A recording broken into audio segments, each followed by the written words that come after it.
நமசிவாய. உறவுகள் அனைவருக்கும் அன்பு வணக்கம். எல்லோரும் நலமாக இருக்க நினைக்கின்றேன்.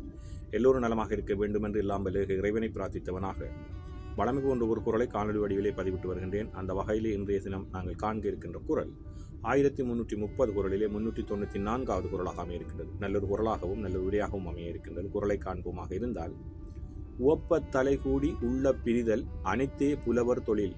உவப்ப தலைகூடி உள்ள பிரிதல் அனைத்தே புலவர் தொழில் என்பதாக அமைந்திருக்கிறது. இதற்கான முதலாவது உரையை நாங்கள் பார்ப்போமாக இருந்தால், மகிழும்படியாக கூடி பழகி இனி இவரை எப்போது காண்போம் என்று வருந்தி நினைக்கும்படியாக பிரிதல் புலவரின் தொழிலாகும் என்பதாக அமைந்திருக்கின்றது. அதே போன்றுதான் கலைஞர் அவர்களும் உவப்ப தலைகூடி உள்ள பிரிதல் அனைத்தே புலவரின் தொழில் என்ற குரலுக்காக ஒரு உரையை தந்திருக்கின்றார்கள். அதை பார்ப்போமாக இருந்தால், மகிழ்ச்சி பொங்கிட சேர்ந்து பழகுவதும் பிரிந்திட நேரும்போதும் மனங்கலங்குவதும் அறிவில் சிறந்தோர் செயலாகும் என்பதாக அமைந்திருக்கிறது.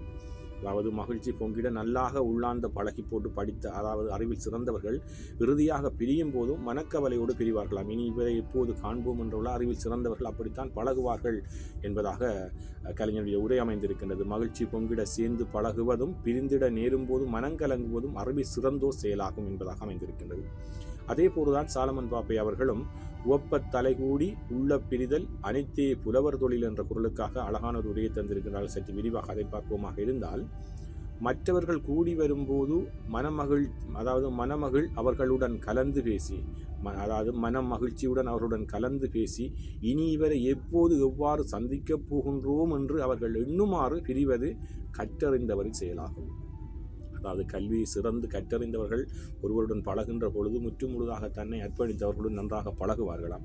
அவ்வாறு பழகி அதாவது அவர்களை விட்டு பிரியும் பொழுது நாங்கள் இவரை இனி எப்போது காண்போம் என்ற ஒரு மனதிலே ஒரு கவலை வரக்கூடிய அளவுக்கு, தாக்கம் வரக்கூடிய அளவுக்கு அந்த கல்வி கற்றவர்கள் எங்களிடமிருந்து பிரிந்து செல்வார்களாம். அப்படியான ஒரு உரையாகத்தான் சாலமன் பாப்பையோட உரை அமைந்திருக்கின்றது. மற்றவர்கள் கூடி வரும்போது மனமகிழ் அவர்களுடன் கலந்து பேசி இனி இவரை எப்போது எவ்வாறு சந்திக்கப் போகிறோம் என்று அவர்கள் எண்ணுமாறு பிரிவது கற்றறிந்தவரின் செயல் என்பதாக அமைந்திருக்கிறது.